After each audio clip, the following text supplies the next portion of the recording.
পেলে ভোট পুনর্গণনার সিদ্ধান্ত নেওয়া হবে, জানালেন ইসি। উপদেষ্টারা কেউ দেশ ছাড়ছেন না, শপথে থাকবেন বললেন প্রেস সচিব।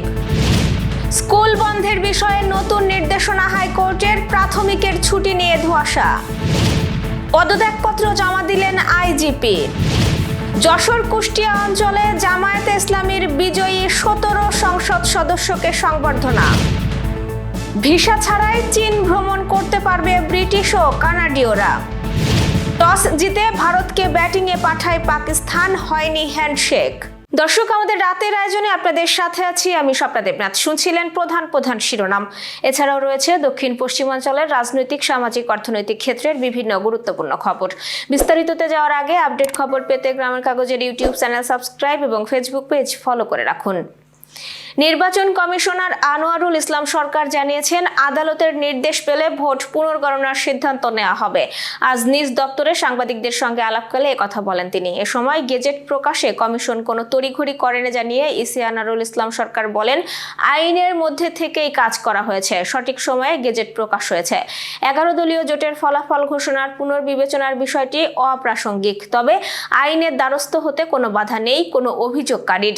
আদালতের নির্দেশ পেলে ভোট পুনর্গণনার বিষয়ে সিদ্ধান্ত নেবে ইসি। তিনি বলেন, সুষ্ঠু, সুন্দর ও নিরপেক্ষ নির্বাচন দিতে সফল হয়েছে কমিশন। প্রত্যাশার চেয়েও বেশি পূরণ হয়েছে এই নির্বাচনের মধ্য দিয়ে। পুরো রমজান মাস দেশের সব সরকারি, বেসরকারি, নিম্ন মাধ্যমিক ও মাধ্যমিক স্কুল বন্ধ রাখতে নির্দেশ দিয়েছেন হাইকোর্ট। আজ বিচারপতি ফাহমিদা ও বিচারপতি আসিফ হাসানের হাইকোর্ট বেঞ্চ এই আদেশ দেন। এর আগে পবিত্র রমজান মাসে স্কুল বন্ধ রাখার নির্দেশনা চেয়ে হাইকোর্টের সংশ্লিষ্ট শাখায় রিট দায়ের করেন সুপ্রিম কোর্টের আইনজীবী ইলিয়াস আলী মণ্ডল। গত 5 জানুয়ারি পবিত্র রমজানে স্কুল বন্ধ রাখতে সরকারকে আইনি নোটিশ দেন সুপ্রিম কোর্টের এই আইনজীবী। এদিকে সব ধরনের মাধ্যমিক বিদ্যালয় বন্ধ রাখার নির্দেশনা দিয়েছেন হাইকোর্ট, তবে তাতে সরকারি প্রাথমিক বিদ্যালয়ের বিষয়ে কোনো ধরনের নির্দেশনা নেই। এতে রোজায় প্রাথমিক বিদ্যালয় খোলা থাকবে নাকি বন্ধ থাকবে তা নিয়ে ধোঁয়াশা সৃষ্টি হয়েছে। দেশের সরকারি প্রাথমিক বিদ্যালয়গুলো পরিচালনা করে প্রাথমিক শিক্ষা অধিদপ্তর। অধিদপ্তর বলছে, তারা একটি বাৎসরিক ছুটির তালিকা করে প্রাথমিক ও গণশিক্ষা মন্ত্রণালয়ে পাঠিয়েছে। তাতে রমজান, ঈদ উল ফিতর সহ কয়েকটি ছুটি মিলিয়ে 19 দিন বন্ধ রাখার কথা রয়েছে। পুলিশ মহাপরিদর্শক বাহারুল আলম পদত্যাগ করেছেন। আজ রোববার দুপুরে তিনি স্বরাষ্ট্র মন্ত্রণালয়ে পদত্যাগপত্র জমা দেন। এর আগে সকালে পুলিশ সদর দপ্তরের কর্মকর্তাদের সঙ্গে নিয়মিত বৈঠকে তিনি পদত্যাগের সিদ্ধান্তের কথা জানান। পুলিশ সদর দপ্তর সূত্র বিষয়টি নিশ্চিত করেছে। স্বরাষ্ট্র মন্ত্রণালয় বলছে, বাহারুল আলমের পদত্যাগপত্র গ্রহণ করা হবে কিনা এই বিষয়ে সিদ্ধান্ত নেবে নতুন সরকার। যদি পদত্যাগপত্র গ্রহণ করা হয়, তাহলে ভারপ্রাপ্ত আইজিপি হিসেবে দায়িত্ব পালন করবেন ঢাকা মহানগর পুলিশের কমিশনার শেখ মোহাম্মদ সাজ্জাদ আলী।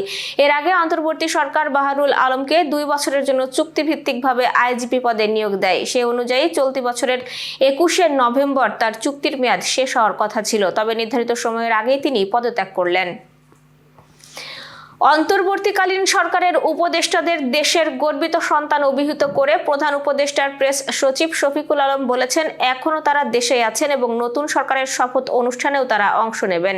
নির্বাচনের পরপরই উপদেষ্টাদের দেশ ছাড়ার আলোচনার মধ্যে রোববার ফরেন সার্ভিস একাডেমিতে এক ব্রিফিংয়ে একথা বলেন প্রেস সচিব।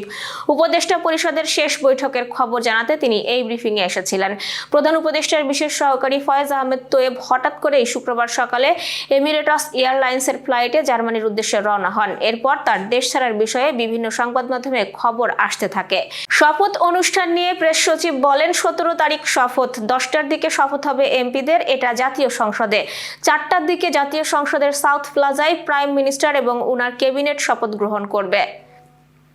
এবার যশোর সহ আঞ্চলিক সংবাদ। যশোর কুষ্টিয়া বৃহত্তর অঞ্চলে দলের বিজয়ী 17 জন সংসদ সদস্যকে সংবর্ধনা দিয়েছে বাংলাদেশ জামায়াতে ইসলামী। আজ দুপুরে যশোর জেলা জামায়াতে ইসলামীর কার্যালয়ে এই সংবর্ধনা অনুষ্ঠানের আয়োজন করা হয়। অনুষ্ঠানে প্রধান অতিথি ছিলেন কেন্দ্রীয় নির্বাহী পরিষদ সদস্য ও যশোর কুষ্টিয়া অঞ্চল পরিচালক মোবারক হোসেন। প্রধান অতিথি মোবারক হোসেন বলেন, জনগণের রায় একটি আমানত, এই আমানতের মর্যাদা রক্ষা করতে বিজয়ী সংসদ সদস্যদের ঐক্যবদ্ধ ও সুসংগঠিতভাবে কাজ করতে হবে। যারা নির্বাচনে বিজয়ী হতে পারেননি তাদের হতাশ না হয়ে আগামী দিনের জন্য সাংগঠনিকভাবে প্রস্তুতি নিতে হবে এবং সাধারণ মানুষের দ্বার প্রান্তে গিয়ে ইনসাফ ভিত্তিক রাষ্ট্র গঠনের বার্তা পৌঁছে দিতে হবে। এ সময় বিজয়ী 17 জন সংসদ সদস্যকে ফুলেল শুভেচ্ছা ও অভিনন্দন জানানো হয়। অনুষ্ঠানে বৃহত্তর যশোর কুষ্টিয়া অঞ্চলের বিভিন্ন জেলা থেকে আগত নেতাকর্মীরা উপস্থিত ছিলেন। ত্রয়োদশ জাতীয় সংসদ নির্বাচনে গাইবান্ধার সুন্দরগঞ্জ 1 আসনে পুনরায় ভোট গ্রহণের দাবিতে সংবাদ সম্মেলন করেছে বিএনপি। আমাদের প্রতিনিধি তানভীর রহমান জানিয়েছেন, আজ দুপুরে জেলা বিএনপির কার্যালয়ে আয়োজিত এই সংবাদ সম্মেলনে কারচুপির অভিযোগ তোলেন বিএনপির প্রার্থী খন্দকার জিয়াউল ইসলাম মোহাম্মদ আলী। তিনি অভিযোগ করেন, অন্তত 50 থেকে 60টি কেন্দ্রে ভোট শুরুর আগেই পোলিং এজেন্টদের কাছ থেকে জোরপূর্বক স্বাক্ষর নেওয়া হয় এবং কোথাও কোথাও স্বাক্ষর ছাড়াই ফল ঘোষণা করা হয়েছে। এছাড়াও ধানের শীষের এজেন্টদের ভয়ভীতি দেখানো ও ভোট ইঞ্জিনিয়ারিং এর মাধ্যমে ফল প্রভাবিত করার অভিযোগও করেন তিনি। এ সময় সিসি ক্যামেরার ফুটেজ পর্যালোচনা করে ফল বাতিল এবং সুন্দরগঞ্জ 1 আসনের সব কেন্দ্রে পুনরায় ভোট গ্রহণের দাবি জানান বিএনপির পরাজিত এই প্রার্থী। আন্তর্জাতিক সংবাদ। যুক্তরাজ্য ও কানাডার নাগরিকরা মঙ্গলবার থেকে ভিসা ছাড়াই চীন ভ্রমণ করতে পারবে বলে নিশ্চিত করেছে বেইজিং।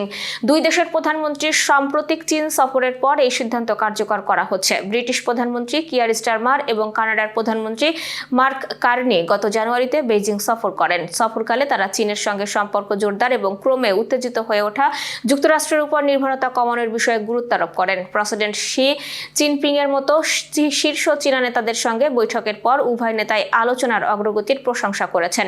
এর মধ্যে তাদের নাগরিকদের চীনে ভিসামুক্ত প্রবেশাধিকারের মতো বিষয়গুলো অন্তর্ভুক্ত রয়েছে। বেইজিং এর পররাষ্ট্র মন্ত্রণালয় এই চুক্তি নিশ্চিত করে জানিয়েছে, কানাডিয়ান এবং ব্রিটিশ নাগরিকরা মঙ্গলবার থেকে ভিসা মুক্তভাবে চীন ভ্রমণ করতে পারবে।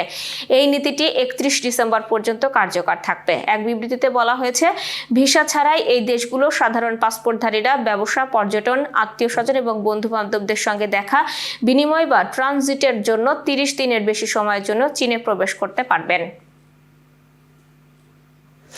Renaissance hospital and diagnostic centre.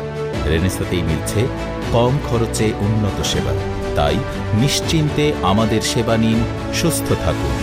Renaissance hospital and diagnostic centre, সদর হাসপাতাল মোড়, দরাটানা, যশোর। দর্শক, শেষ করব খেলার সংবাদ দিয়ে। টি-20 বিশ্বকাপের সবচেয়ে আলোচিত ম্যাচটি অনুষ্ঠিত হচ্ছে আজ। এমনিতেই ভারত পাকিস্তান মুখোমুখি হওয়া মানেই দর্শক সমর্থক থেকে শুরু করে পুরো ক্রীড়া দুনিয়ার ওপর যেন হাই ভোল্টেজ ছড়িয়ে যাওয়া। সেখানে এবারের বিশ্বকাপে এই ম্যাচটি ঘিরে এত বেশি অনিশ্চয়তা তৈরি হয়েছিল যে ম্যাচটাই অনিশ্চিত হয়ে পড়েছিল। বাংলাদেশের পক্ষে দাঁড়িয়ে পাকিস্তান ভারতের বিপক্ষে এই ম্যাচটি বয়কট করেছিল, যদিও শেষ পর্যন্ত আইসিসির উদ্যোগে বাংলাদেশেরই মধ্যস্থতায় ম্যাচটি খেলতে রাজি হয় ভারত। অবশেষে সেই ম্যাচটি মাঠে গড়িয়েছে। ম্যাচ মাঠে গড়ানোর আগে অনুষ্ঠিত টসে কয়েন নিক্ষেপে জয় পায় পাকিস্তানের অধিনায়ক সালমান আলী আগা।